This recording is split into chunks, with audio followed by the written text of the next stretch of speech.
into the last lap of the Bhagavad Gita. This is the last 6 chapters of the Bhagavad Gita, where we are going to enter into this whole section called as a Jnana section of the Bhagavad Gita. So with no further delay, let's start with our invocatory prayers. Joining your palms together. Om Namo Bhagavate Vasudevaya. Om Namo Bhagavate Vasudevaya. Om Namo Bhagavate Vasudevaya. Om Ajnanatimirandhasya Jnananjana Shalakaya Chakshurunmilitam Yena Tasmai Shri Gurave Namaha. Namo Vishnupadaya Krishna Pristhaya Bhutale Srimate Bhaktivedanta Swaminiti Namine. Namaste Saraswate Deve Gauravani Pracharine Nirvishesha Shunyavadi Pasyatya Desha Tarine. Jaya Sri Krishna Chaitanya Prabhu Nityananda Shri Advaita Gadadhara Shivasadi Gaura Bhakta Vrinda. Hare Krishna Krishna Krishna Hare Hare, Hare Rama Rama Rama Hare Hare.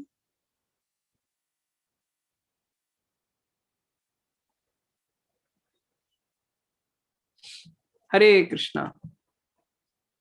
So let's begin our discussion on chapter 13. Again, a very, very interesting chapter and a very technical chapter. In fact, many times, many readers of the Bhagavad Gita like to conveniently skip this chapter because they find this chapter a little challenging, because it's one of the most technically engaging chapters of the Bhagavad Gita. So this chapter is called as Kshetragya Yoga.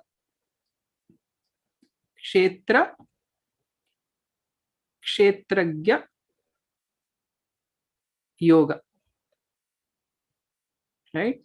Kshetra literally means a field. Right? A field of what? A field of action. It could also mean a field of awareness. And Kshetragya is one who's knower of this field.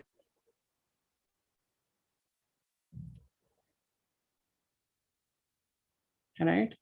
So the name itself can sound little, technical, right? But it will be clear as the chapter progresses.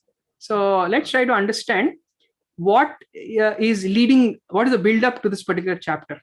Again, going back to our definition of Buddhi Yoga.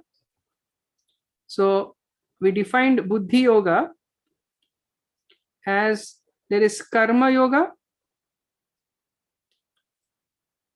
or action on the platform of knowledge, right, with the mood and intention of devotion or bhakti.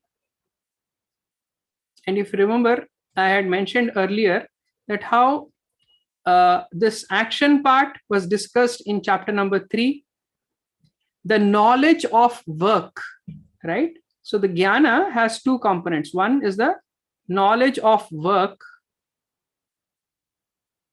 That part was covered in chapter number 4.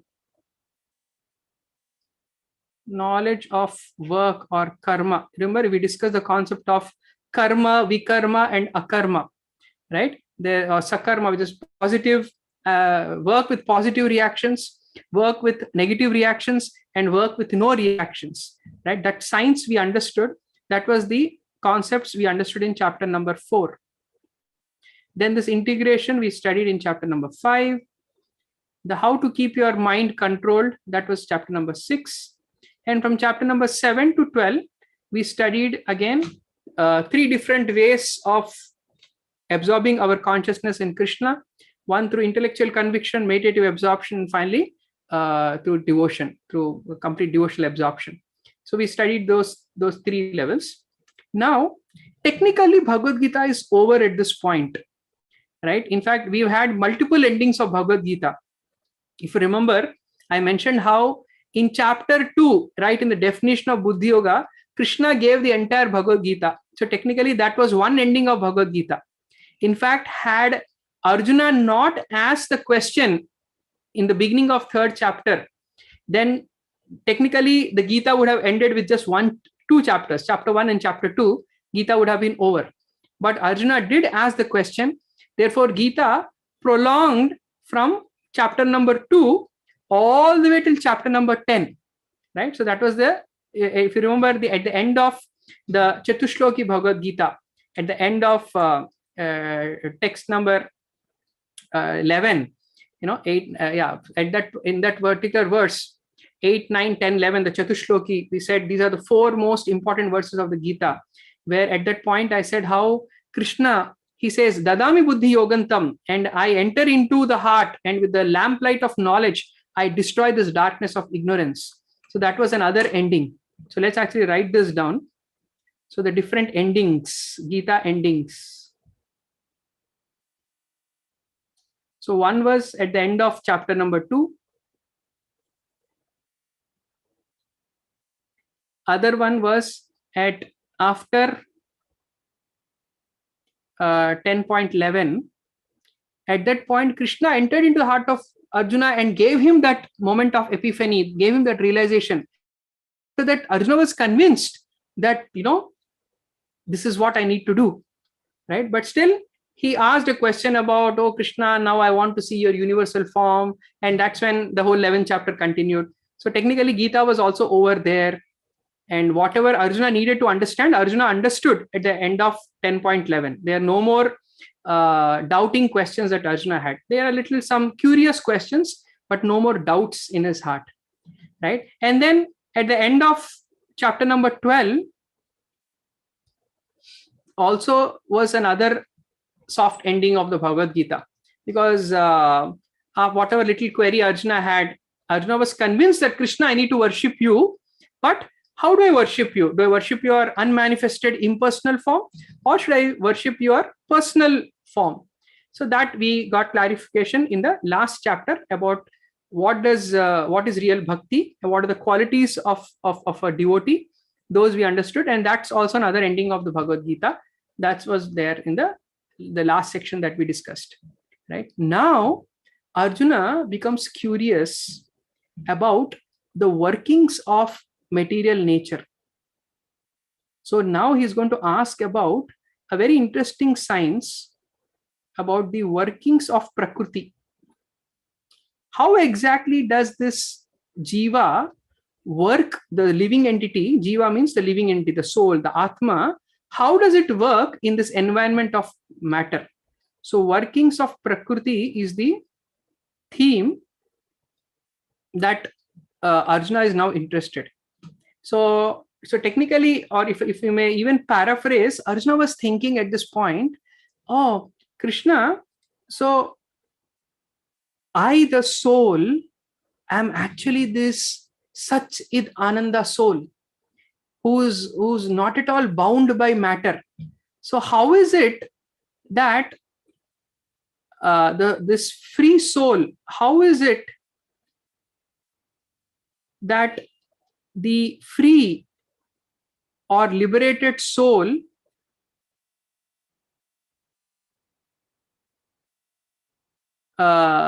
identifies with matter,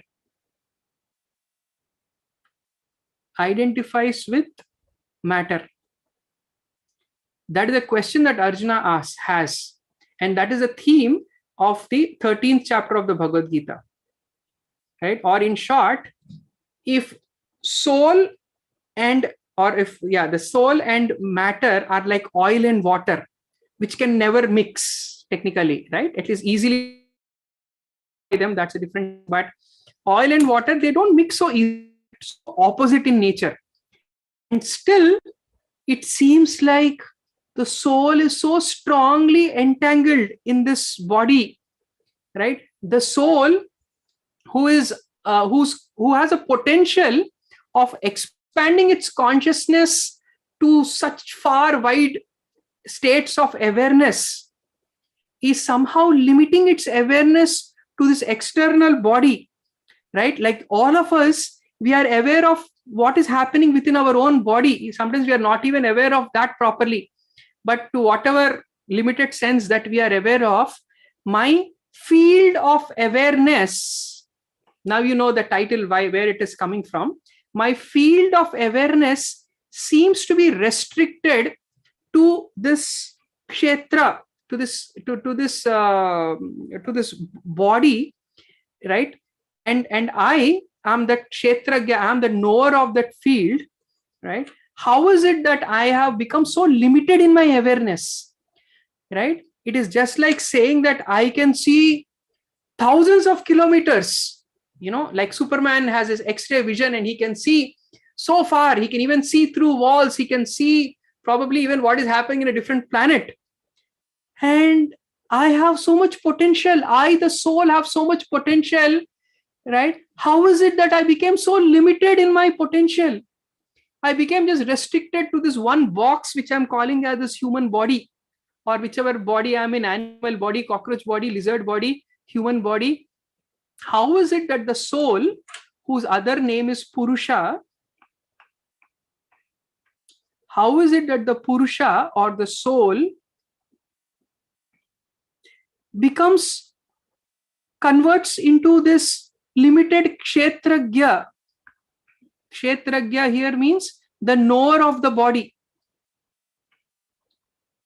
the knower of this body. How does this happen? That whole science of the soul getting conditioned to this body or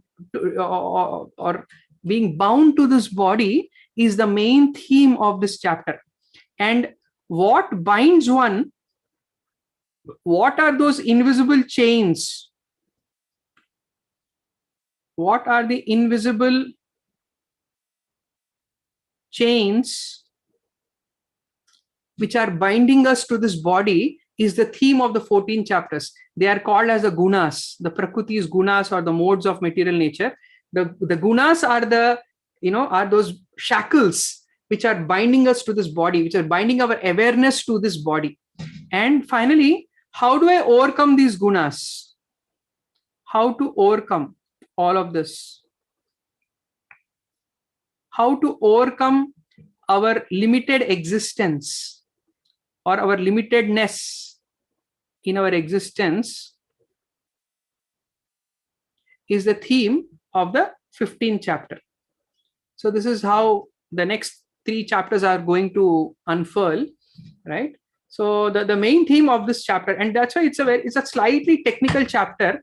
It's also interesting chapter because this chapter of Bhagavad Gita is closest to the Upanishads.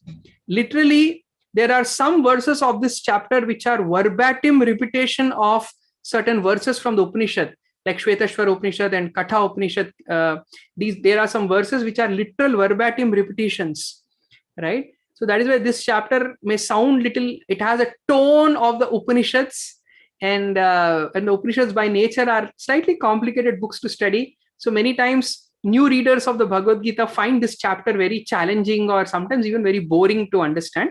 But still, we will try our best to make this chapter as enlivening as possible. So let's continue. Let's proceed with our journey into this chapter. So this chapter begins in the first 7 questions, in the first 7 verses. We are going to hear Arjuna's questions, Arjuna's philosophical questions,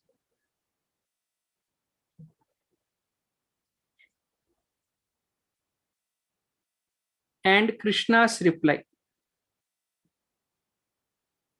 Right? Please understand, Arjuna, even though he's a Kshatriya, in the Vedic culture, even Kshatriyas were given this kind of Vedic knowledge, the Upanishadic knowledge also. Even, they would also read, because they need to understand dharma. They need to understand this fundamental essence of this reality. So as part of that study, they would also read the Vedic scriptures. And that is how astute philosophically even Arjuna was. So while Krishna was describing the entire Bhagavad Gita, Arjuna was already in his head trying to connect with some of the concepts that he knew earlier. And therefore, out of it, because this first verse may seem like a verse coming out of the blue, because whenever Arjuna would ask any question, he would ask them by picking up a particular term that Krishna uses, or trying to get clarification on a particular philosophical concept that Krishna has spoken, right? But now, here is Arjuna, the very, very expert student, who is now trying to correlate his existing Vedic knowledge with what Krishna has presented. And therefore, he is going to ask a very intelligent question.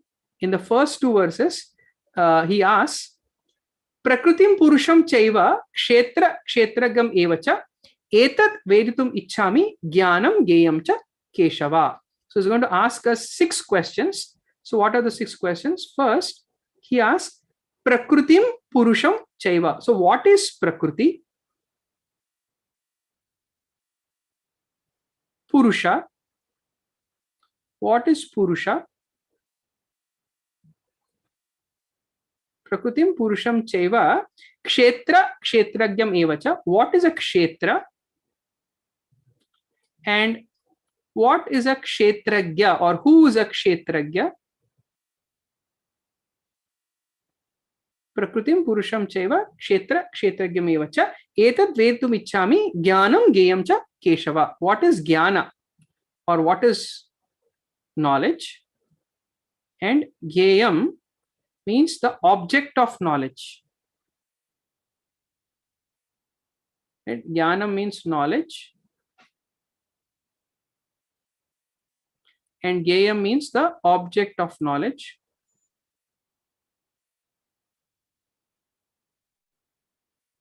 Right? Kshetra means the field of activity.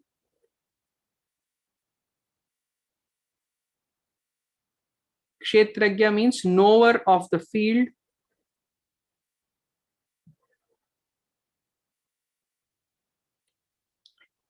Right? Purusha literally means enjoyer,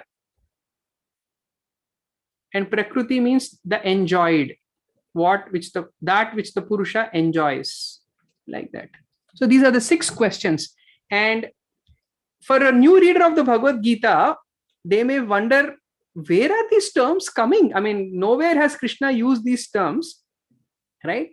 But then these are very, very popular terms used in the Upanishads, right? In fact, there are certain Upanishads that are exclusively talking about Purusha and Prakriti's interactions. There is one Upanishad that just exclusively talking about this Jnanam and Geyam. So these are common Vedic terms, which, because our approach to Vedic philosophy many times is directly the Bhagavad Gita. If you are a new reader to this Vedic philosophy, you may find these terms new, and where are these terms coming from? But actually, these are very, very popular terminologies used in the Vedic philosophy. So now Krishna begins to answer. So Sri Bhagavan Uvacha, Idam Shariram Kaunteya Kshetram Iti Abhidhiyate. So he says that this body, so Krishna begins by answering, what is Kshetra? Idam Shariram Kaunteya. So this body, he says, is the Kshetra. Right? Kshetram Iti Abhidhiyate. So he says that basically, why is this body called as a field of activity? The soul's activities in this material world are predominantly restricted to one's body. Right? We never think beyond our body in terms of our actions. Like, just think about it. You will not sit here and think of, let me make a snowball in Himalayas. Because your body is limited here. You will at best think, okay, let me reach to the other end of this table and pick up some object from there and then put it back. Right? So my activity very much is limited to whatever is possible within this, by this body. Therefore, the soul right now is limited in its expression of its consciousness and its conscious activities with this body.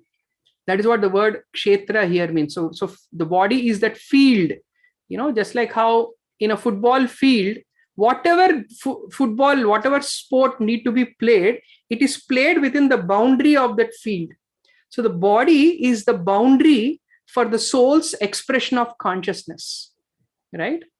Then idam shariram kaunteya kshetram iti abhidiyate etad yo veti tam prahuhu kshetragya iti tat vadaha. So this one who knows, the knower of this body, right, or whoever is that observer who's in this body, right, is called as the kshetragya, the knower of body.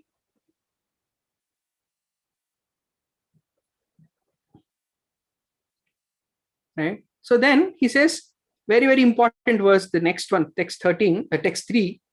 He says, "Oh Arjuna, understand, kshetragyam chapi mam vidhi sarva kshetreshu bharata." Know that I am also. So knower of the body here basically is the soul, which is very clear, right? Right now.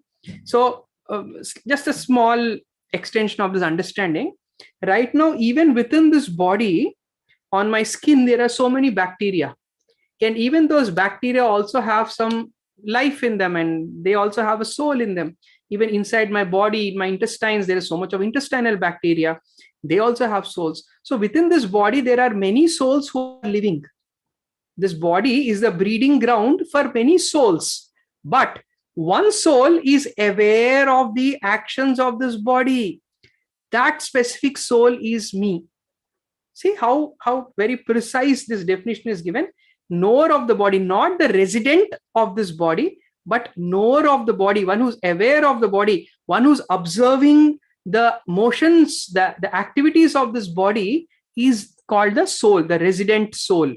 Otherwise, there are so many other souls which are residing in this body, but we are specifically referring the term kshetragya, right? So this is also very, very beautiful concept. You will appreciate how in the Vedic culture, there are very functional, specific terminologies. Soul is just a general term. Atma literally means self, right? But when you use the word jivatma, that which is experiencing life, jivana, lifeness, that is jiva. But when you use the word kshetragya, we are again referring to the same soul, but a very, very functional definition of the soul as one who is the knower of the activities of this body. That is what kshetragya means, right? He says, apart from this soul, there is, understand, I am also the knower of this body, right? So Krishna as Paramatma, as the super soul, or as Paramatma, is also the knower of this body. And the speciality is kshetragram chapi mam vidhi sarva kshetreshu. Sarva means all kshetras. While you and I, we are aware of only our body, Paramatma is aware of every body or everybody, right? That is the speciality of Paramatma. It is that same Paramatma who's present in everybody. The example given, classical example given is, imagine if you have hundreds of pots of water, open pots of water filled with water, and there is this one sun on the top. And that one sun, the same sun reflects in all these pots. So this example is many times given to quote Paramatma, not Atma. Sometimes it is misquoted to explain the concept of Atma, but that is not right, because we'll understand at the end of this chapter that how there's a difference between Atma and Paramatma, soul and super soul. They are not one and the same, right? But just that how that one sun reflects in all these spots, there is this one Paramatma, this one Krishna who's present, localized as Paramatma in every body. And what is he doing? He is communicating with that soul, acting like a translator, acting like an interpreter, acting like a guide. We are going to talk about this a little later in this chapter as well. What is the functional role of Paramatma? He's like this companion who's also working like the knower of this body, like that. And then he continues, Kshetra Kshetragyor Jnanam Yatta Jnanam Matam. So what is knowledge? He says, according to me, knowing this Kshetra and Kshetragya. So knowing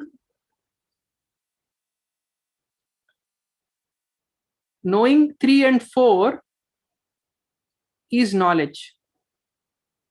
Knowing 3 and 4, that according to Krishna is knowledge.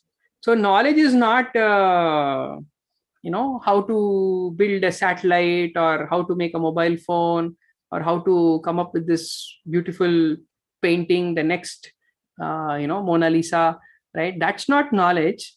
But knowing the difference between the body and soul, that is knowledge, right? And what does it take to know that also? We're going to understand it a little later, right? And then he continues further.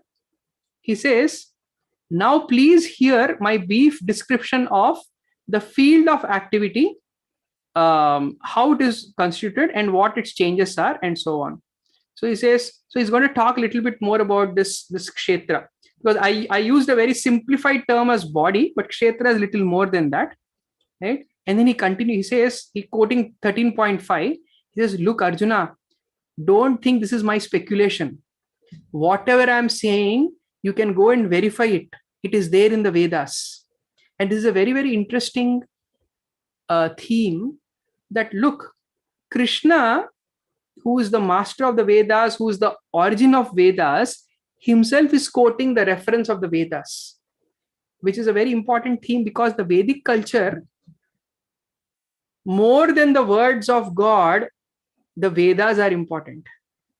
Because Vedas, of course, the Vedas are also the words of God, but we need to understand that how important the position that the Vedas hold, that Krishna himself is quoting them as his reference, right? That is how absolute the Vedas are, or what kind of an absolute position the Vedas have given in the Vedic culture. In fact, broadly speaking, if you look at the Vedic schools of philosophy, they are broadly classified into two types. They are called as Astika and Nastika. Astika and Nastika are not theistic and non-theistic, but Astika philosophies are those that adhere to Vedas, accept the Vedas. Nastika ones are those which do not accept the Vedas. Like, for example, the philosophy of materialism propounded by Charvaka, the philosophy of Jainism and Buddhism, they all deny the existence of Vedas. They do not talk about the Vedas. Such philosophies are categorized as the Nastika philosophies. Whereas in the Astika category come all the other 6 systems of philosophy, Sankhya, Nyaya, Vaisheshika, Karma Mimamsa, Yoga, Vedanta, they all come in the Astika philosophies. And it's very interesting to note that even among the Astika philosophies, some of them do not give the rightful position to God, right? So there may be non-theistic Astika philosophies also, which was never a problem in the Vedic culture. Even if you do not acknowledge God, but if you acknowledge the Vedas, you are in the right path. That is how much position Vedas were given. Of course, it does not mean we are talking about a godless philosophy. The proper understanding is accepting the Vedas and also understanding within the Vedas how the concept of the absolute truth has been explained, right? But the point I'm trying to make here is in 13.5, Krishna himself is giving reference of the Vedas just to understand that how important the Vedas are, like that. And then he gives a very, very technical understanding of what this whole this material nature itself is comprised of. He says the 5 great elements. 5 great elements are earth, water, fire, air, ether, the false ego, ahankara, the intelligence, the unmanifested, the pradhan, the 10 senses, the mind, the 5 sense objects, desire, hatred, happiness, distress, the aggregate, the life symptoms and convictions. All these are considered, in summary, to be the field of activities and their interactions. So technically in 13.6 and 7, Krishna elaborates. So it is not limited just to the body, but within this body, body comprises of many things. The body comprises of the senses, body comprises of the mind, the body comprises of these sense organs, the eyes, ears, nose, the knowledge acquiring senses. It also comprises of the jnanendriyas, the action oriented organs, their hands, your legs, etc., like that. And it also comprises of the intelligence, the false ego. All of those put together is called the kshetra. Basically, this is the field in which changes take place. Remember, the soul in itself does not change, but the mind changes, the intelligence changes, the false ego goes through its little fluctuations, its vikaras. Vikaras means mutations, right? Senses, they go through their changes. Our physical body goes through changes. Our working organs, they go through changes. So this body, the kshetra, the field of change, the field of action. Whenever I use the word activity in a material context, means change, right? In the material context, when I use the word action, which means something has to undergo a change, right? Like, how do you know that, for example, because I have moved this object and placed it here behind me, now you know that there is a physical change. Something was not here, and now it has come into existence. There is a change. Therefore, you say an activity has taken place. When I move this back from here to here, there is a change, right? In fact, right now, the wall behind me is also going through a change, but we cannot see that change because it is happening at an atomic level, at a very, very microscopic level, right? But the material world means something that is constantly going through change. Change is the most permanent thing that is happening in this world. And that's what we're going to talk about a little later in next chapter about gunas. They are constantly facilitating this change. But in short, kshetra means the field of activity, the field of change, like that. Now, a very, very interesting series of verses where from text number 8 through text number 12, Krishna is going to give the definition of knowledge.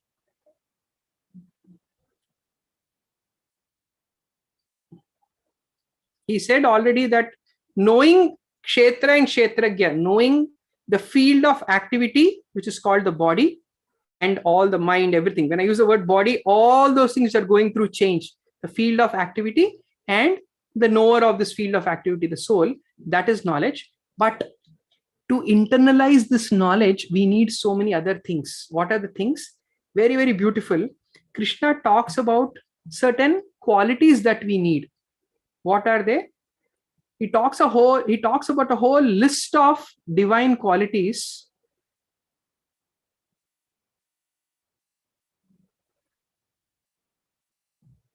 Right? Like amanitvam, humility, adambitvam, pridelessness, ahimsa, non-violent, kshanti,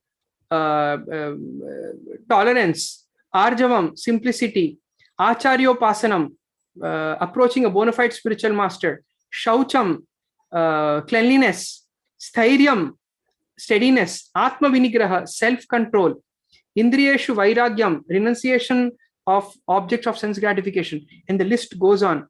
Anahankara evacha, janma mitu jara vyadhi dukkha doshanu darshanam, understanding the miseries of birth, death, old age, and disease, like that, and so on. There's a whole list of qualities that Krishna talks about. And he says, after describing all of them, he says, all these I declare to be knowledge. Etat jnanam iti proktam. I say that I declare that this is all is knowledge. Ajnanam yat atho anyatha. Everything else, anyatha means everything else, I declare to be ajnanam, means ignorance, right? Which goes on to show that actually to internalize this concept of body and spirit, soul and body, to understand that difference, it is not a mere academic exercise or intellectual exercise, but we have to internalize that knowledge using certain divine qualities.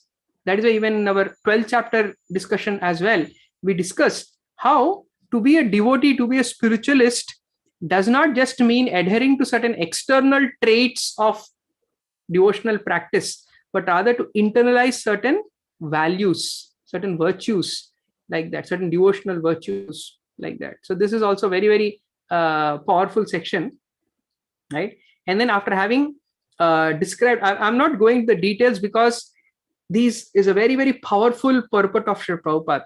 I humbly request you to again, please go through this purport very much in detail. Some of the definitions that Srila Prabhupada gives to each of these terms is amazing. These are as absolute, as perfect definitions you will get to see as ever. So please go through them in detail, and please try to make, in fact, this is a good exercise that you all can do. Make your own little definition booklet where you read the exact definition that Srila Prabhupada gives, not just in the word-to-word meaning, but also in the purport, the explanation that he gives, and try to write them down in a separate book like that. Then, after having defined what is knowledge, then from text number 13 through 19, Krishna talks about what is this goal of knowledge, Gayam. What is the goal of all this knowledge? Okay, I understood that I am not this body, I am that soul, but what is the goal of that knowledge? What is the whole purpose of knowing all of that? Right? So one is to get a degree. For example, from our modern education example, knowledge means gaining a degree. But Gayam, object of knowledge, means why? Why am I getting that degree? What am I supposed to be learning by gaining that degree? Like that, what am I supposed to understand by this whole understand the difference in body and soul, developing all these divine qualities that are mentioned in text number 8 to 12? What is the goal? He says, very, very nice. In text number 13, he says, "Oh Arjuna, I will now explain to you the real knowable thing, the real object of knowledge. And by knowing which you will taste the eternal. That spirit, that beginningless thing, that which is subordinate to me, who lies beyond the cause and effect of this material world." Because in this world of matter, everything is under the domain of cause and effect. Every phenomena is an effect which has a corresponding cause. Even that cause has a particular cause, and it goes on and on and on like that. The point where you reach something which has no cause, then you have entered into the spiritual domain, right? That is how absolute truth is defined. Absolute truth means that truth which is not dependent on any other truth, right? It is not dependent on any cause and effect phenomena of this world. So that is a very technical definition of God, if you may say, right? In the Vedic parlance, we don't use the word God in the way we use it in our modern context. We use the word Param Satya, or absolute truth. Absolute truth means that truth which does not depend on anything else, which is beyond all cause and effect phenomena, which is the cause of all causes, right? Satyam Param Dhimahi. Meditate on that absolute truth. The Vedic scriptures has also explained that. And then he gives a very, very interesting description of this, that goal of knowledge, right? It is that absolute truth. That absolute truth. And what is the nature of this absolute truth? He says, Sarvatah panipadam tat sarvatok shiromukham sarvatta shutimalloke sarvam avrata tishtati. Everywhere are his hands and legs, his eyes, his heads and faces. He has ears everywhere, right? In this way, the super soul exists, pervading everything. Now, when the moment you say everywhere are his hands and legs, his eyes, head, what does it mean? This seems to be like the universal form. No, to give a metaphor, to worldly example to understand this, everywhere is the eye of the government. In many countries, it is it is and it has been in the past, and it will continue to be a matter of big debate. How the government is always spying on us. You may be very innocently attending a Zoom class, but you never know the government has every access right now to enter into your webcam and see what you are doing, and you will never know, right? Not only that, every time you are calling someone, every time you are sending someone a text message, the government can snoop. They have their eyes, they have their ears everywhere, literally like that. So what is he talking about? That Paramatma, right? So this absolute truth as Paramatma is all knowing. When he says that he has eyes and legs and ears everywhere, what does it mean? That it means that he's perceiving everything, he's aware of everything. And then he says Sarvendriya Gunabhasam, Sarvendriya Vivarjitam, Asaktam, Sarvendriya Guna Abhasam. The super soul, he is the origin of all senses, and yet he is without any senses. So what does it mean? It means that when he says he does not have any senses, it means he does not have any material senses like you and me. Right now, you and me, we need to become aware of the world around us. I need my eyes. If tomorrow I lose my eyesight, I cannot see. But the super soul has a capacity to see. The soul also has a capacity to see, but right now our soul is not fully conscious. It has limited consciousness. It is bound. It has become a kshetragya. We have become a prisoner of this body, and therefore we are dependent on this body for everything. Right? That is our unfortunate situation. That's the conditioned life that we are living in. But whereas the super soul is not like us, even though he is a resident of this body, he is not a slave to this body. He is not limited by this body. He can see everywhere. You and I can only see where these eyes can see. You and I can only hear what these ears can make us hear. Right? You and I can make our presence felt only where this body can take us. But the Paramatma is not like that. He is unbound. He is limitless. Right? So that is the understanding of this absolute truth. It is that limitless nature. Right? Therefore, he is not limited by our material senses. And then he continues to say that how he is unattached, although he is the maintainer of all living beings. He transcends the modes of material nature, and at the same time, he is the master of all the modes of material nature.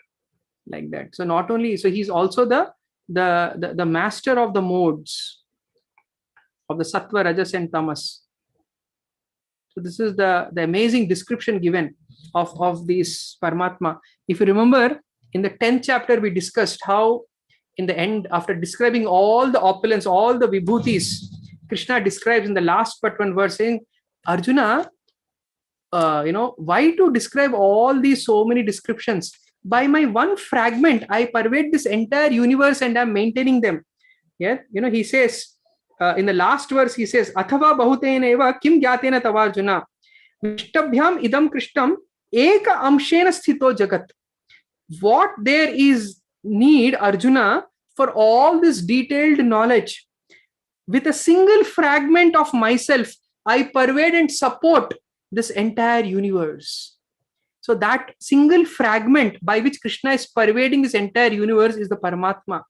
And how is he pervading and supporting the entire universe is what is being described as part of our goal of knowledge, right? And then he continues that how he exists outside of all living beings, the moving and the non-moving, like that, and how he's far away and also near to everyone, right? Very, very beautiful. This such kind of what is the right word for it? Opposite, contradictory descriptions, inconceivable contradictory descriptions is the language of the Upanishads. Tadde jati, tanne jati. He walks, but he does not walk. Taddure, tadvyantike. He is farther than the farthest, yet he is nearer than the nearest. Tadu sarvasyasya bahyasya. He is inside everyone, yet he is outside of everyone. So this is the kind of description which the Upanishads give.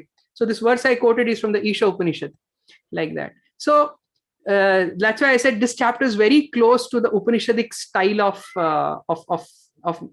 narratives, like that, right? And then he says, although the super soul appears to be divided among all beings, he is never divided. Just like the sun, because he's reflecting in so many pots, does it mean he has divided? No, the sun is still the same.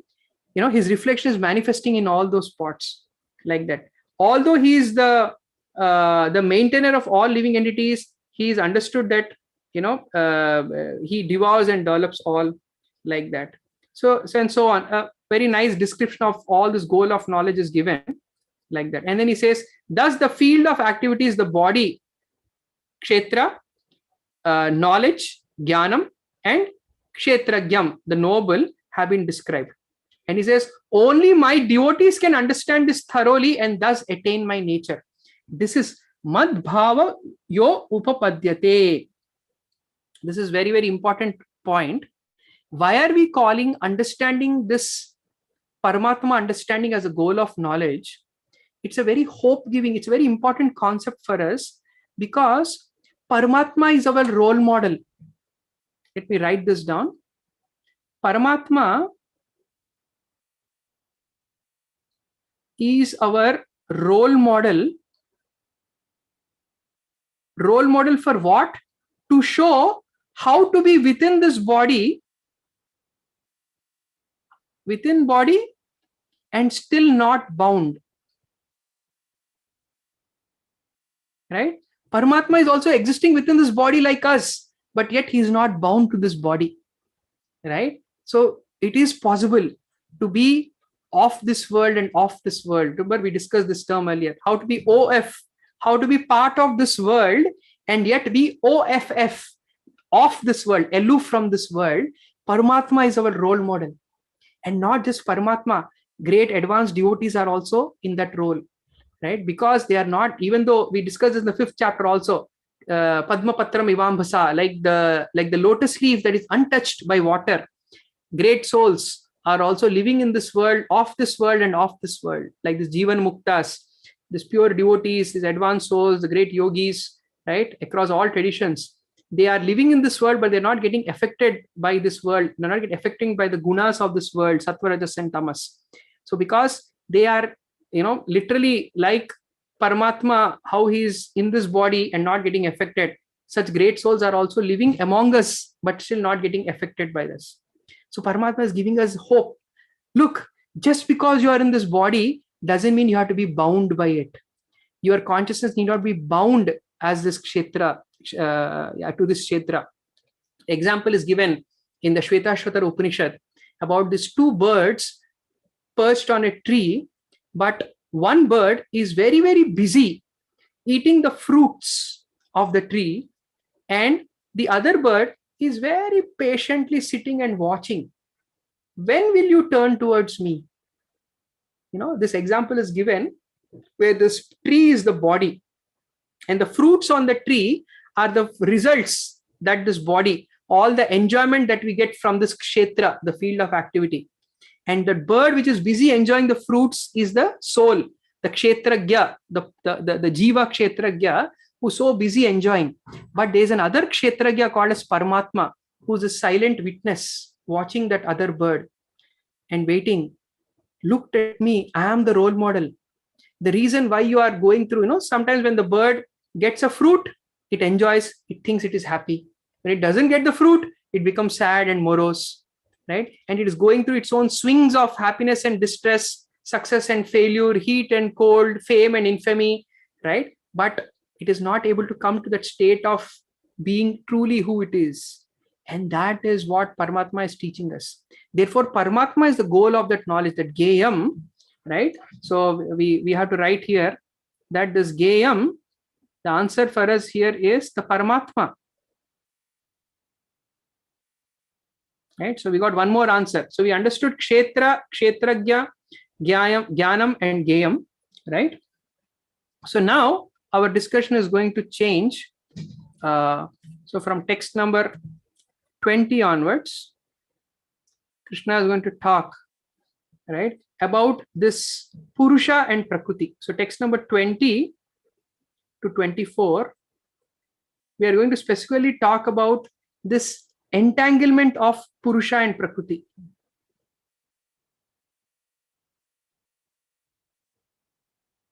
Entanglement of Purusha. Purusha here means the soul, and Prakriti, which is material energy, matter.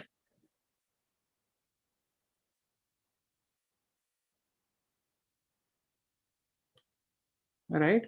How are these two getting entangled? So so this is the part which is slightly, technical in this particular chapter, because this is the theme that the Upanishads constantly talk about, and Krishna is going to repeat that same concept. He says, material nature and living beings should be understood to be beginningless. So both Purusha and Prakriti are beginningless. Their transformations and the modes of matter are products of material nature. Nature is said to be the cause of all material cause and effects, whereas living entity is the cause of various sufferings and enjoyment in this world. This is a very important verse. Karya karana kritatve hetu prakriti uchyate. So the cause and effect, karya karana, this phenomenon of cause and effect, material cause and effect. So let's write this down. Material cause and effect is the phenomena caused due to Prakriti, but that experience, sukha dukkha, the experience of happiness and distress, that experience of happiness and distress, sukha dukkha, purushaha sukha dukkha bhoktve hetu ruchate. That is the experience created by the Purusha. Right? Very, very interesting verse. You know, many times we think I am the cause of all this action, right? But actually, I am not the cause of this action. Prakriti, the material modes are the cause of that action. But because I'm so strongly identifying with my body through which the Prakriti is acting, right? One thinks that one therefore identifies, because that false ego, one identifies with that action and reaction, and one thinks, therefore, now I own that happiness and distress also, right? Like if I do some really good activity, you know, I build something amazing with my hands, immediately a sense of ahankara, karati means to do, aham, I did it. That feeling comes, right? That is what the very, very famous verse, ahankara vimudhatma karta aham iti manyate. Prakrute kriyamanani gunes karvani skarvashah. So Krishna explains in 3rd chapter, text number 27, he explains, very, very important verse, explaining this particular concept, what we are discussing now. He says, actually, Prakriti is the one who's creating all this phenomena. Any action in this world is just this cause and effect phenomena, the interplay of this cause and effect phenomena, right? Like, for example, when even the words which are coming out of my mouth right now, what is this? My vocal cords are vibrating, and that vibration is causing some words to come out. There's a cause and effect phenomena there. Why are my vocal cords vibrating? That cause has another cause, because the prana is in my mind is triggering my prana, and that prana is the means through which the vocal cords are vibrating. So that cause has another cause. Why is my mind thinking? Right? So because my intelligence has triggered my mind to speak certain things, so to give shape to certain ideas that I have. The mind gives shapes to certain ideas that the intelligent projects. So again, you see a cause and effect phenomena. So when all of this is happening, actually I, the soul, am merely desiring, I want to give a good Bhagavad Gita class, and based on my eligibility, Paramatma sanctions, okay, look, your intelligence, you have trained it over the years, okay, I sanction that your intelligence gets the right understanding. And because you are maintaining fairly decent consciousness, therefore I will facilitate, I sanction that your mind comes in tune with your intelligence. Because you have not strained your throat so much today, here, I sanction that your vocal cords respond to your mind, right? And because you have some ability you have learned a particular language, let the words also come out with certain clarity, and fluency. So you see, so Paramatma is sanctioning all of this to happen. We discussed this whole cycle in the 5th chapter also, if you remember, the 3 doers phenomena in text number 12, 13, and 14. So it's all just a repetition of those concepts, right? So what is happening in all of this is that I, the soul, am thinking I am the doer, right? But actually, Prakriti is the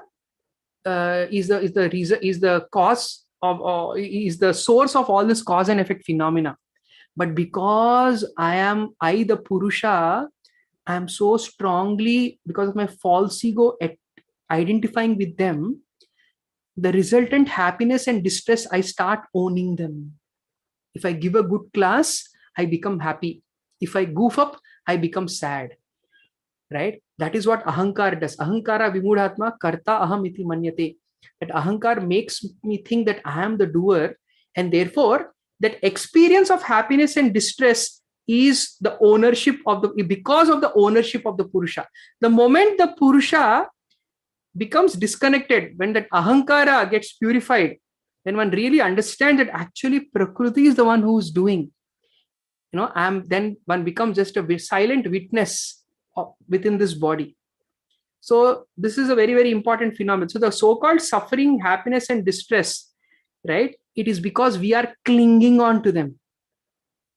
Our ahankar is, our false ego is making us cling on to these actions and take this false ownership, right? And therefore, text number 22, very, very important verse. He says, Purushah prakrutisthohi bhungte prakriti jan gunan karanam gunasangasya sad asad yonishu janmashu. Right? What is it? Purushah prakrutisthohi. So this Purusha and Prakriti, so the Purusha and Prakriti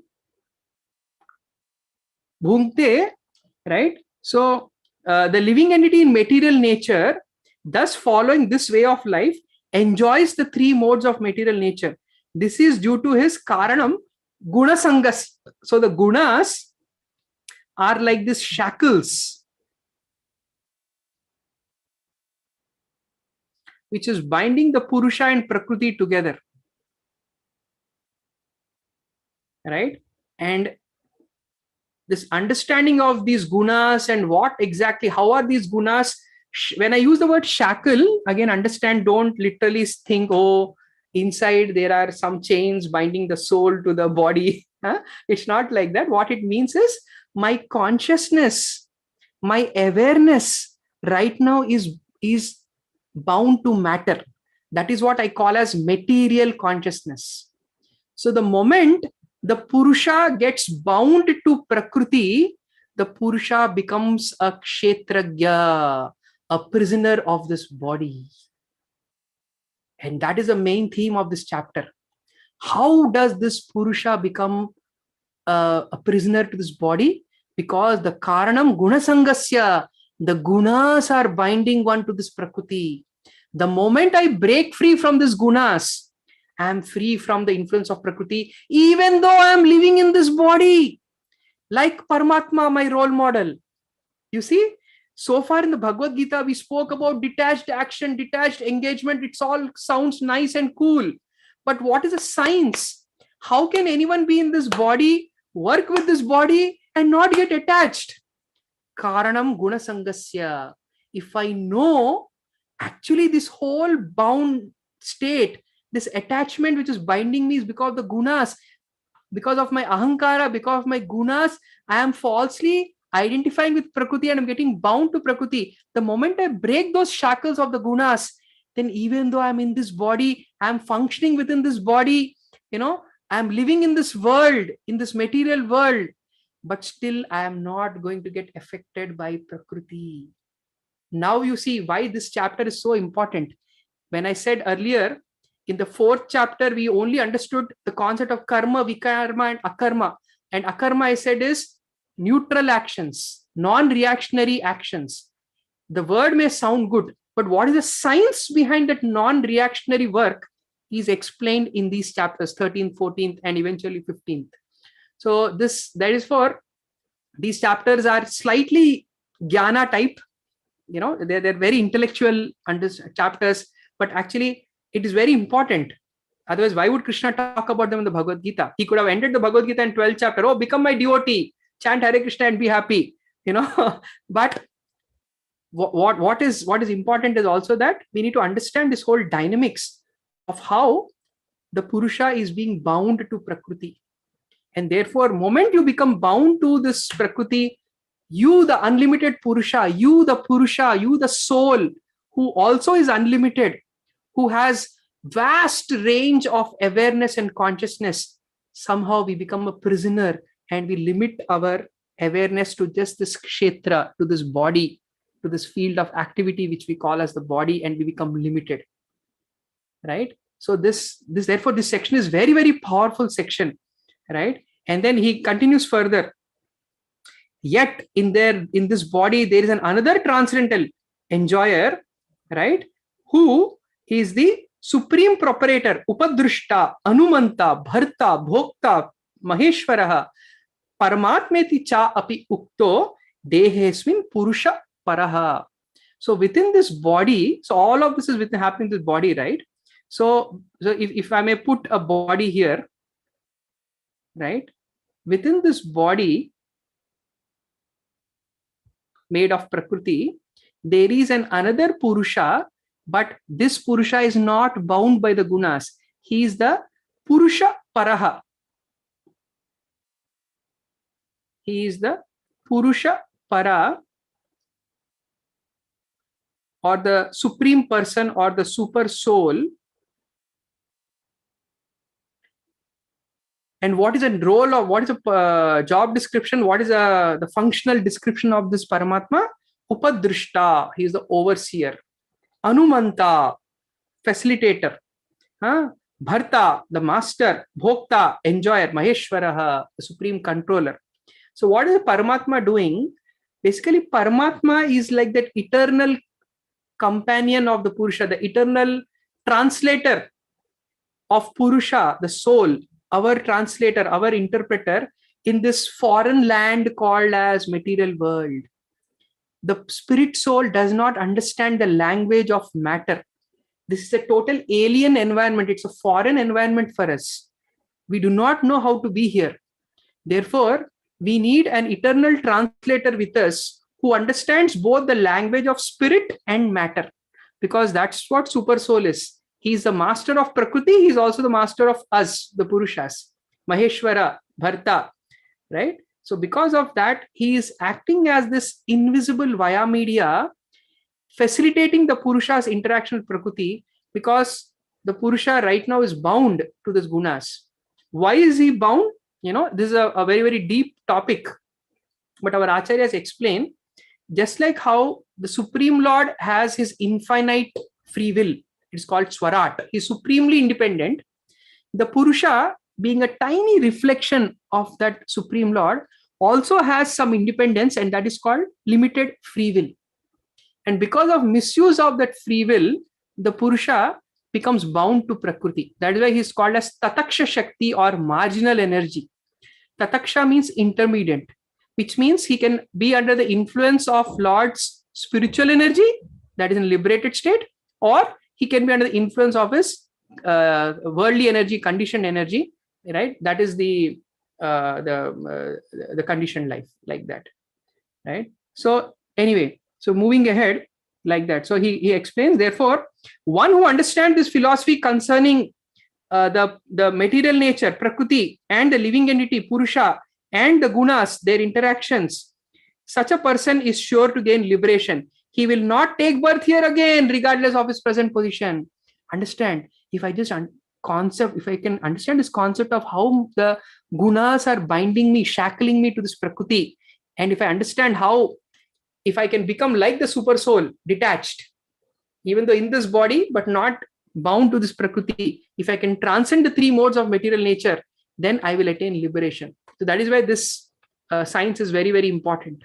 So this entanglement of Purusha and Prakriti is also a big theme, which is repeatedly spoken of in many Upanishadic literatures, like that.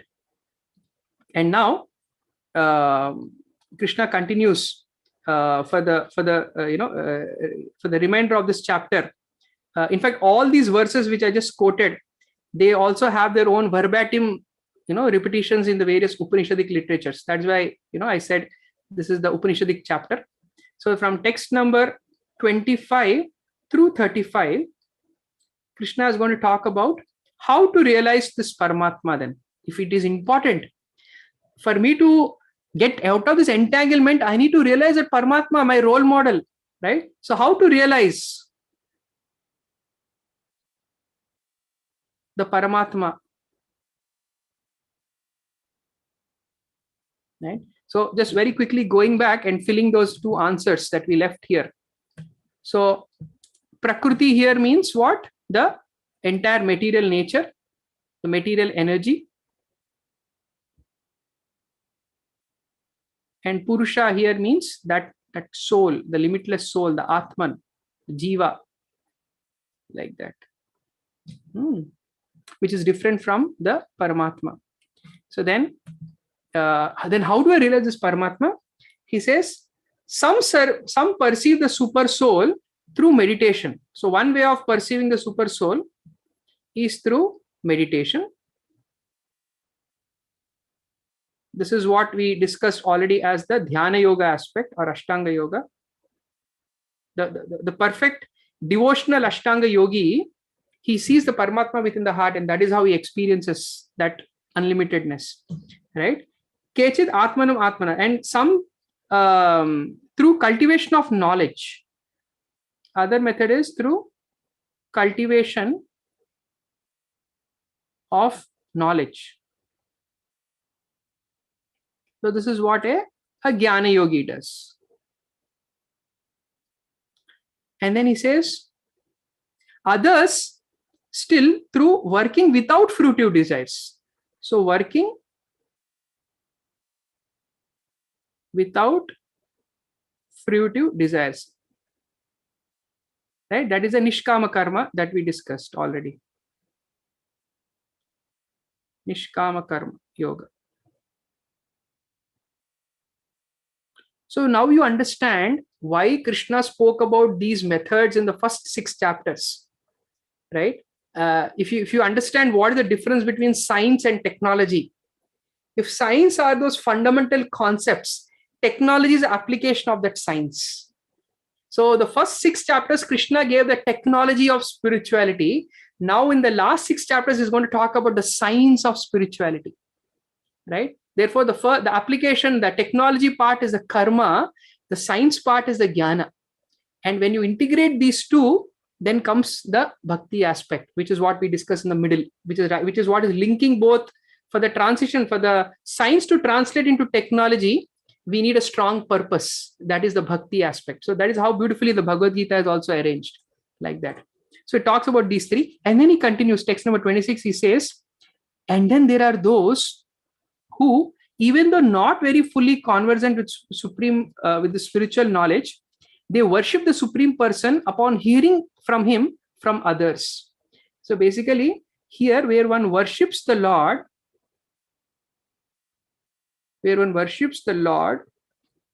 right, by the process of hearing,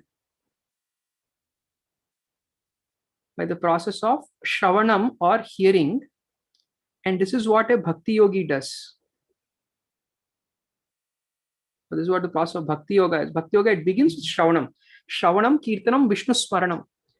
Archanam, vandanam, dasyam, padyam, sakhyam, atya nivedanam. So this whole Navada bhakti, but it all begins with the process of shravanam. Shrutva is the word that is used, by hearing. Shruti, by hearing, right? Like that. So then, after having described this, Krishna now, he concludes this chapter glorifying that super soul, where he says, whatever you see in this existence, it ultimately is just a combination of this kshetra and kshetragya. That's all that you see in this world around you, right? And along with this kshetra and kshetragya, one who sees the super soul also accompanying. Samam sarveshu bhuteshu tishthanam parameshwaram. So along with this, one who sees, along with the soul, the super soul also present, and who understands that neither the soul nor the super soul within this body is ever destroyed, is a real seer.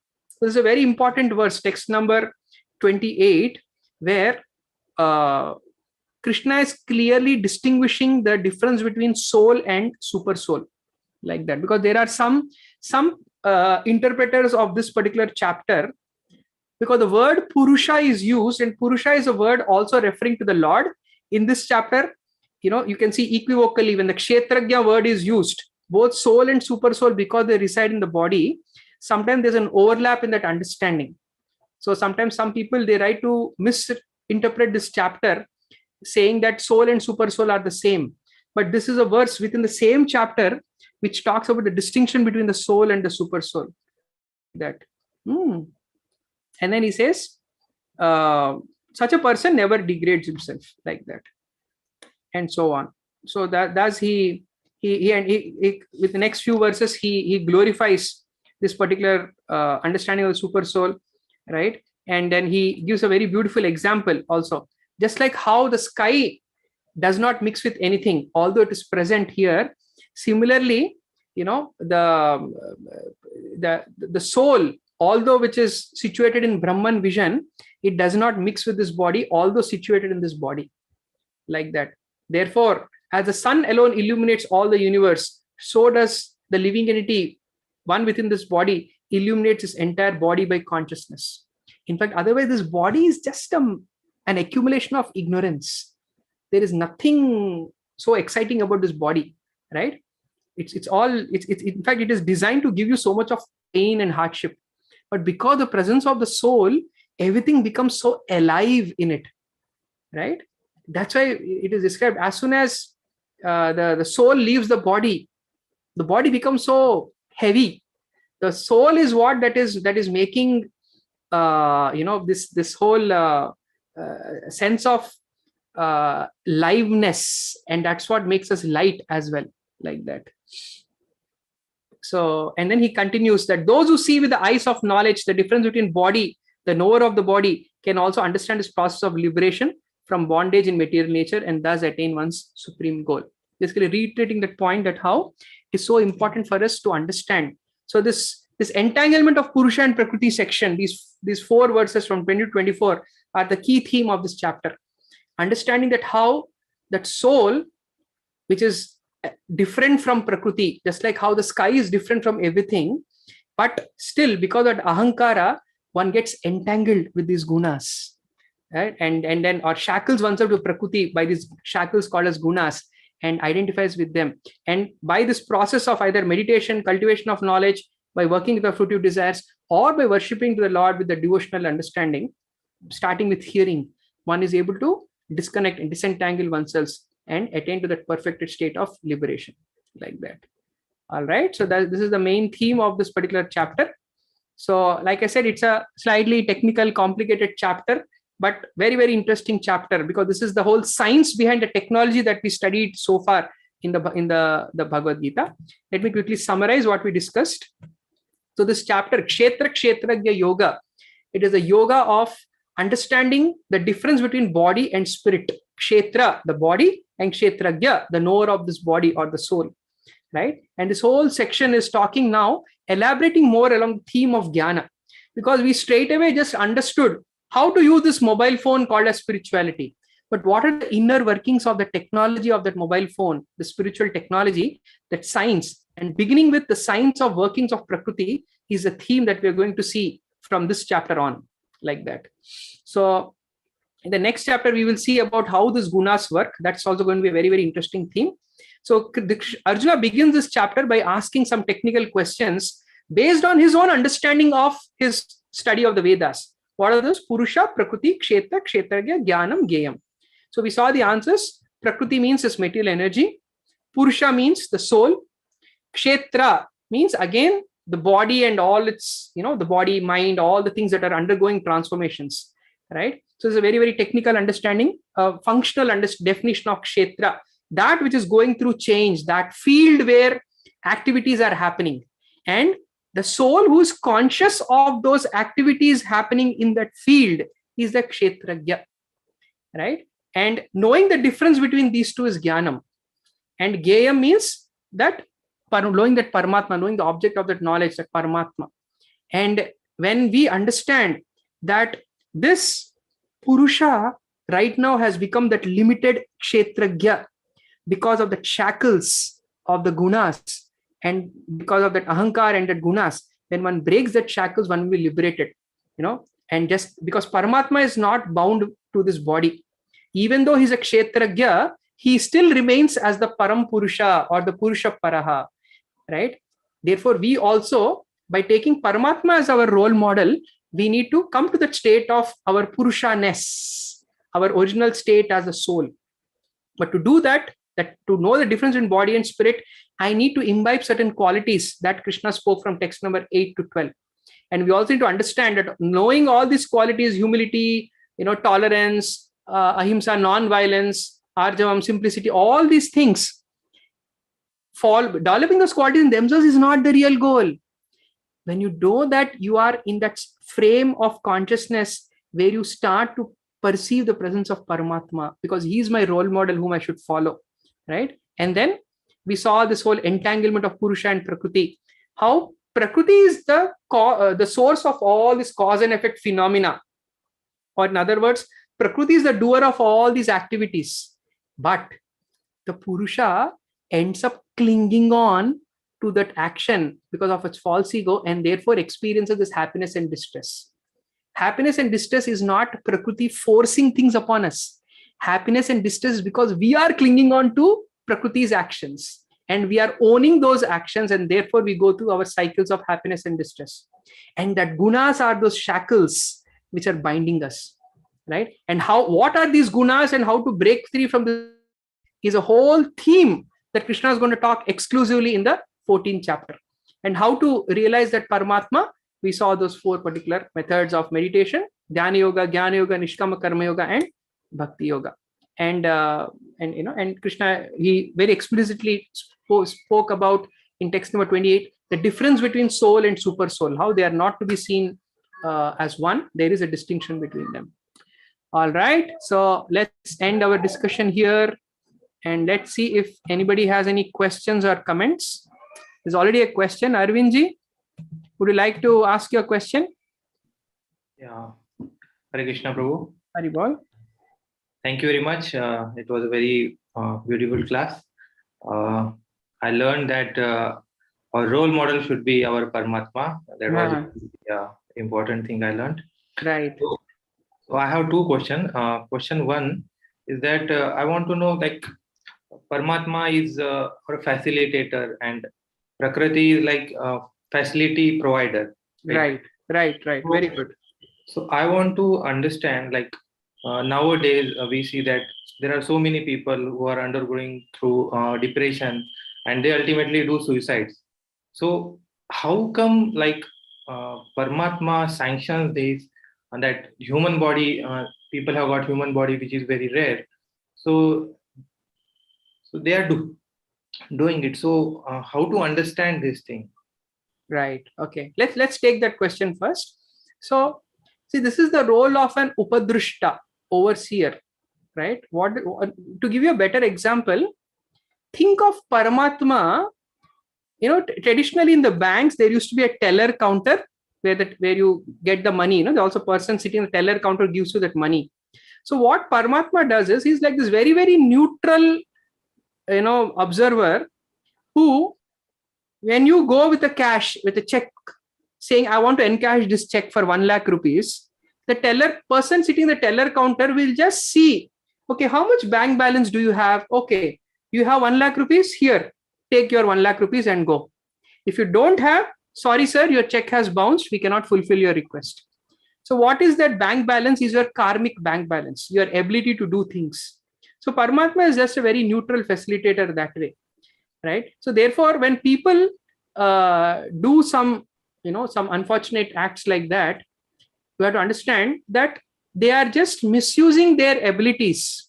Now, you may take that 1 lakh rupees to go invest and start your own business, or you may go 1 lakh rupees to, buy some weapon to kill someone, or buy some drugs and, continue your bad habits, whatever it may be, or get stuck in those cycle of addictions that you are in.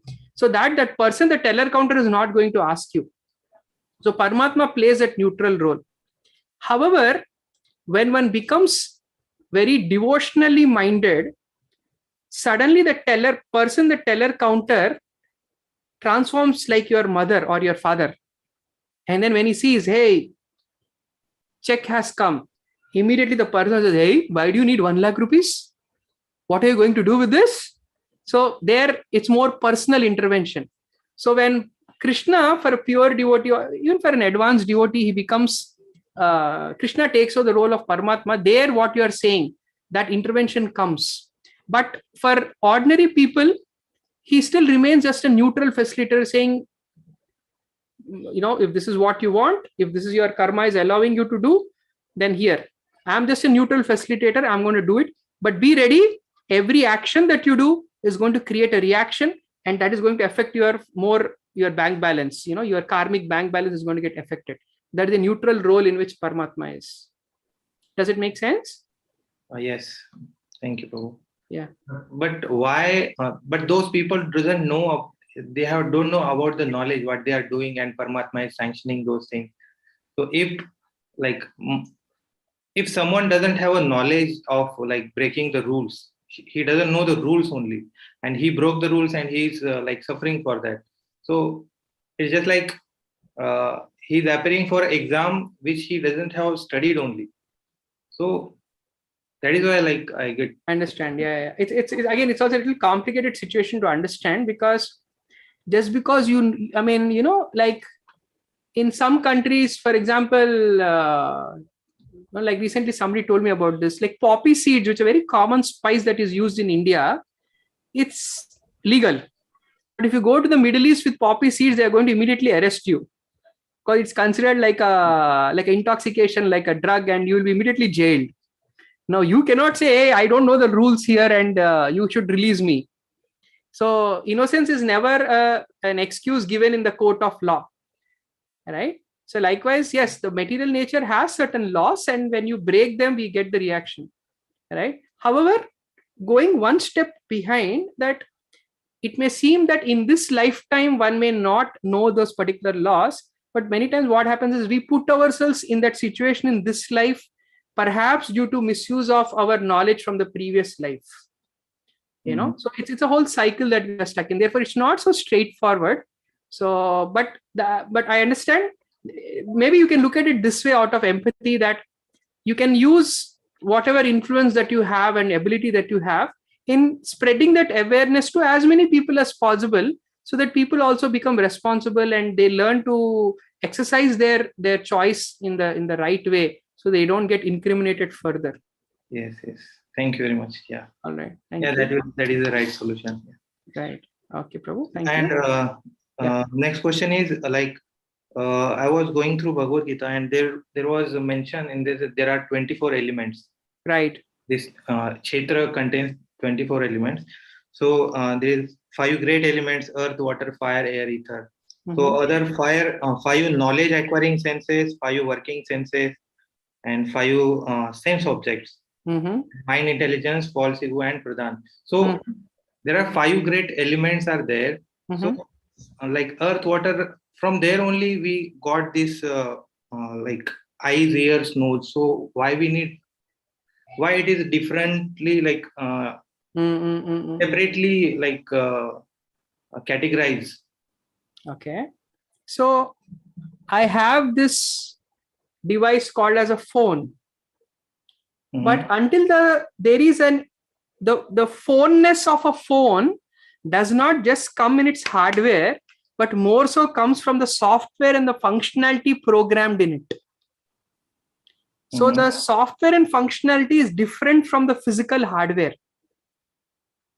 Likewise, even though my eye may be made of earth, water, fire, air, ether, the I-ness of the eye is not just the physical structure, but the functionality of that eye, and that is the eye we are talking about. It's not, when I use the word senses as smell and or the nose, eyes, ears, we're not just talking about the physical organ it's per se, but there is a functionality embedded in the eye.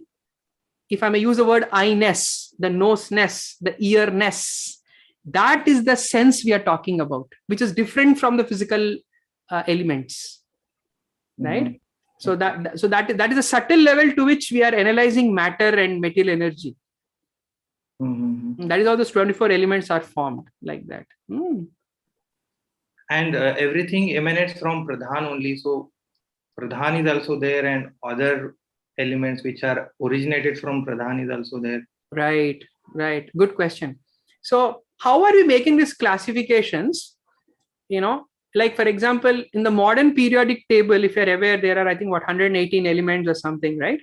So all these 118 elements, if you see, from an experience point of view, whether I take gold, iron, or copper, if I smash it on my head, it is going to give me an experience of pain.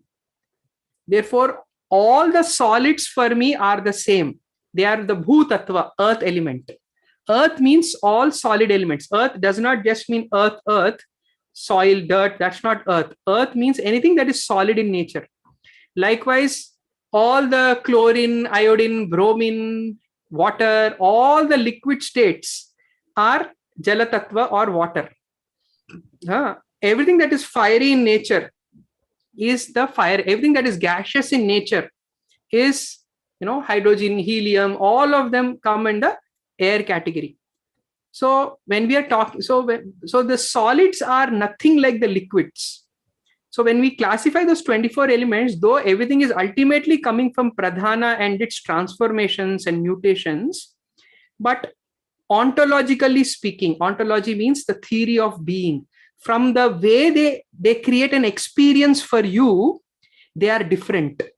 Earth creates a different experience for you. Fire creates a different experience for you. That way we are classifying them as 24 different elements. What earth does, mind does not do. Does it make sense? Yes. So this is where we need to change our perspective. The Vedic Sankhya philosophy, this is all called Sankhya philosophy, the analysis of material nature, is based not on an external classification. Modern science likes to look at it from the atomic number, how many protons and neutrons are there in a nucleus, therefore they are different. That is one level of classification, which is true. But from a Vedic point of view, experience is what that is real for me. So it is an experience-driven classification. Therefore, we have these 24 elements, and within those 24 elements, just 3 of them, earth, water, and air, all the 118 periodic elements are covered. And the other 21 are beyond those 118 elements. So you can see how to watch depth. Our Vedic acharyas have analyzed their experiences in this world and classified them as these various elements. Because ultimately understand experience, who is the experiencer right now? The kshetragya, the soul. Yes. So what are all the things that are creating my experience in this kshetra? That list they have classified here. Does it make sense? Yes. Yeah, like that. Thank you. Okay, Prabhu. Thank you. All right. So, Gail Mataji, would you like to ask your question? Hare Krishna, Prabhu. Yes. Haribol. I just need a couple of clarifications. So, I think I want to distinguish between knowledge and the knowable. Yes. Which I think is the knowable is super soul, right? Our model. And knowledge is, understanding the distinction between body and soul. So then where does the cultivation of all of that list of good qualities, where does that fit in between knowledge and know? Is it that? So for realization of that knowledge of the difference between body and soul, all those good qualities are needed.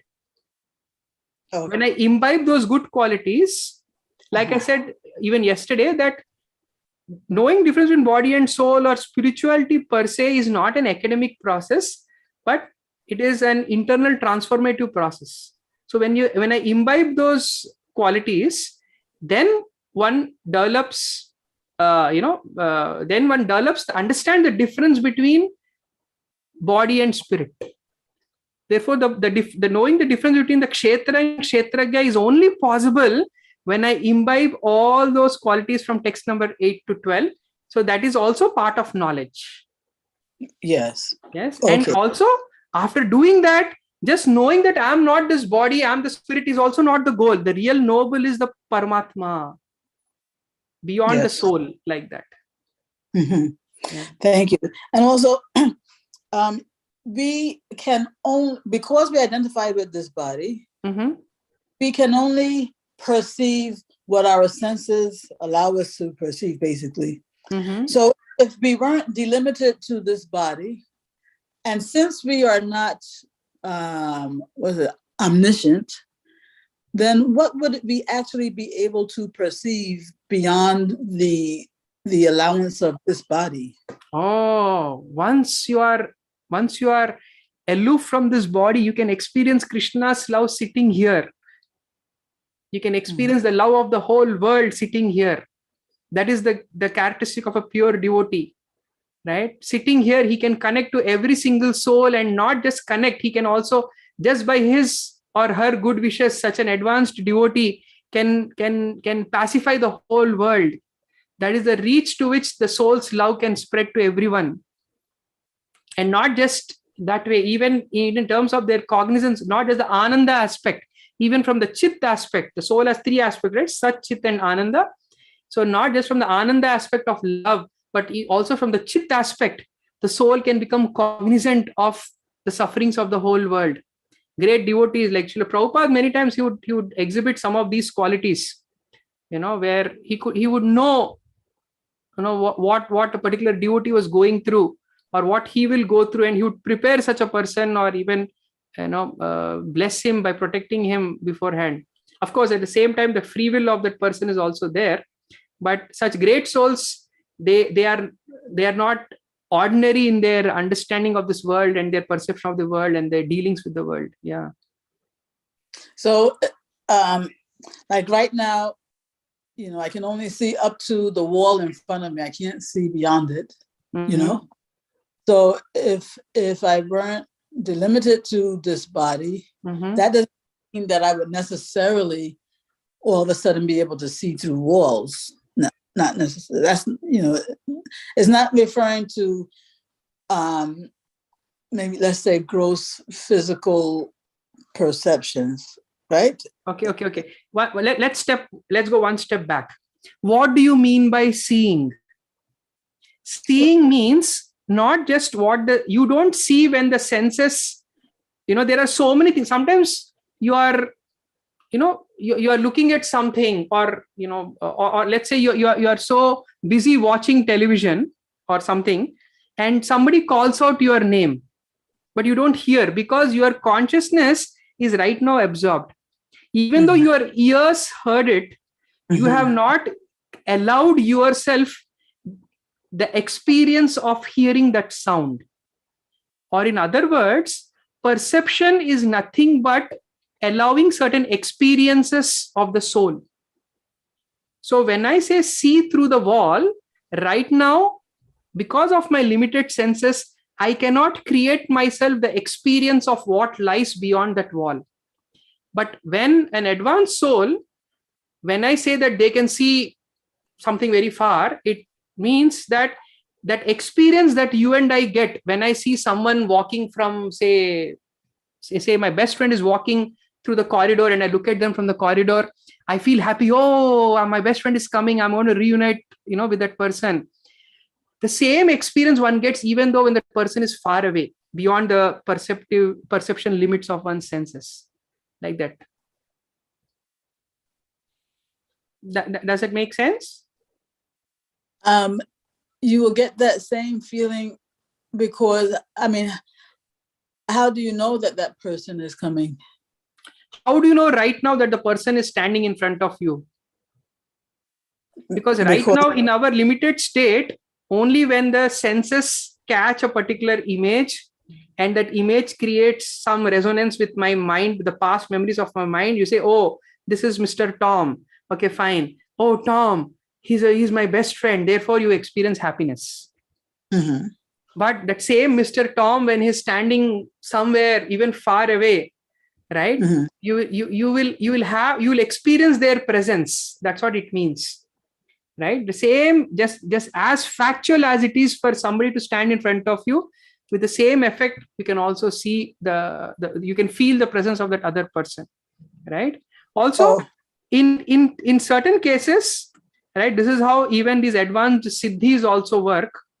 One can also literally see that person. When I use the word see, just like how when I say I'm seeing, you can actually see, oh, this is what this person is doing right now. One can actually see that also. Right? I know of people who, one interesting thing is that they can do what you just described, even though they are embodied. They're conditioned souls. Yes. So how is it that a person can be a conditioned soul and do that? Right. So Patanjali explains this in the 3rd chapter of the Yoga Sutras. These are called as siddhis. Sometimes a conditioned soul, there are these 5 factors, he says. Janma, Aushadhi, Mantra, Tapa, Samadhi. Janma means by birth. Aushadhi means by certain herbs. Mantra means certain by mantras. Tapasya, by doing some austerities. Or by Samadhi, by attaining this kind of a transcendental state. By these 5 ways, a person can achieve siddhis. Siddhis means these extrasensory perceptions. Sometimes people can do it. So we are specifically here talking about the Samadhi kind of perception. But sometimes Janma here means somebody who's born in a higher planetary system.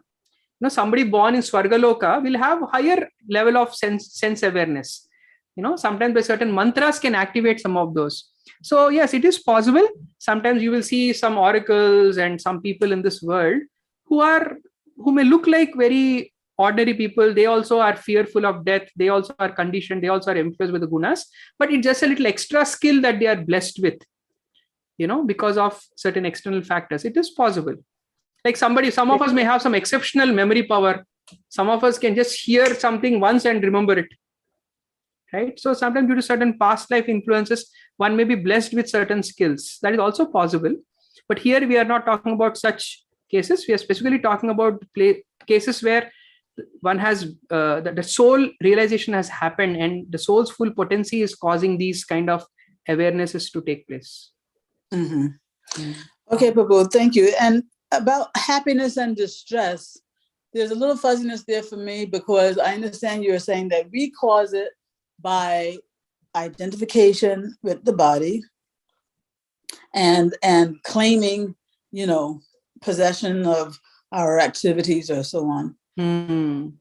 But at the same time, it seems that happiness and distress are particular positions of the mind. For example, if the mind is conditioned to hate strawberries, right? And if I eat a strawberry, right, then the mind will not like that. And so it seemed like that would be the mind is in a position of distress at that time. If I have ingested strawberry, which the mind does not like. So there, if in that case, in that distress seems due to, what would we say, that because I'm identifying with the mind that does not like strawberries? Or you have created an impression for yourself that strawberries are bad. Uh-huh. And because you strongly identify with that, next time whenever you see a strawberry, you feel miserable. In fact, to the point where now, because you had that strawberry, your day is ruined. You pick up a fight with everyone that you meet. We do that, right? Something bad happens, we project that on others. Everybody knows you are having a bad day. So this, maybe you heard this very famous statement that how miseries of this world are compulsory, but the suffering is optional. Yes. Mm-hmm. Right. So likewise, the sufferings will come. The miseries are going to come. Bad strawberries are going to come towards you. But even when you ingest them, even when you eat them, you still have the choice to how you react to it. Just say that, okay, it has come now, so fine. I spit it out or just swallow it silently and move on with my life. Or you let the whole world know that you had a strawberry today and you had such a miserable day, like that. Yeah. So the distress, there's a distinction you're saying between distress and suffering. Distress is I've eaten a strawberry, which I don't like. Suffering means to maybe attach some meaning to that distress, maybe. I meant, yeah. So the misery which is coming towards you is something that you cannot avoid. The fact that strawberry has come to you somehow is a is a misery that has come to you. But that experience of that unfortunate event is what I'm calling as suffering. And that experience is something that you are creating for yourself.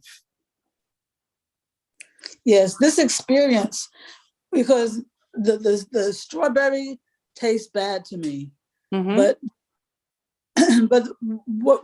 how do you describe the suffering? Right. So moment I eat that strawberry, maybe in the past you were allergic to strawberries, or maybe somebody tricked you into eating strawberry and you had a really bad day, and since then you are traumatic with strawberries. So all those past has created an impression upon you, and now because you are clinging on to your past and you are letting your past define you now, your present, and therefore because of that you are creating that whole experience. But honestly, tell me, are strawberries dangerous? For someone else who loves strawberries, they will have a totally opposite experience. So you see, the absoluteness of strawberry is a misery, is something you created for yourself. That's why I said it's like suffering is the meaning, right? Yes. That you attach. Right. Yes. If you put it that way, yes, exactly. Right. Yeah. Okay. Just can I do just one last one, Prabhu? The soul is always aloof to the Prakriti. Right. Which means Prakriti means the modes. Right. And also the soul composite material energy itself, all the 24 elements also. Yeah. Right. And so, that's Prakriti, right? The 24 elements of Prakriti. Right.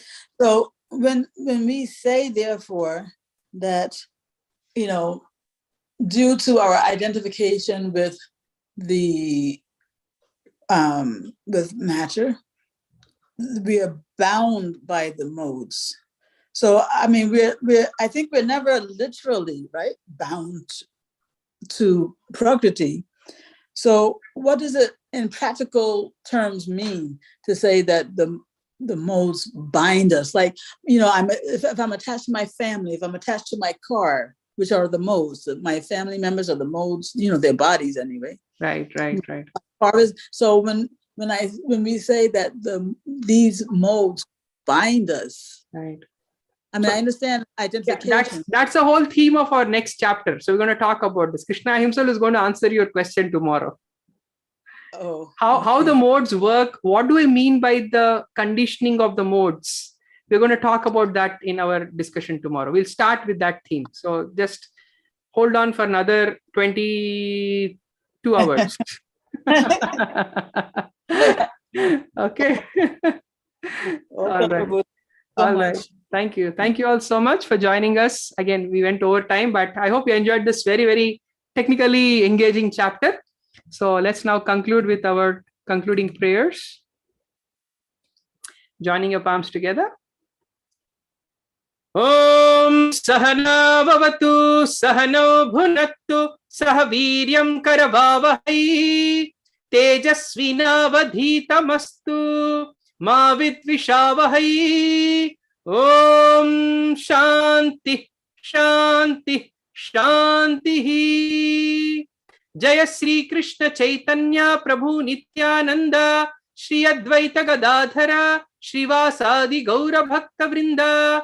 Hare Krishna Krishna Krishna Hare Hare Hare Rama Rama Rama Hare Hare. So thank you all so much for joining us in today's discussion. Yes. So tomorrow we will have we may start our session a little late, maybe by 30 minutes. So Gail, I'll correct myself. You'll have to wait 22.5 hours. So we will start at 7:30 p.m. Indian time. That is 30 minutes after our regular time. That's going to be our starting for tomorrow's class. Okay. So please join us accordingly.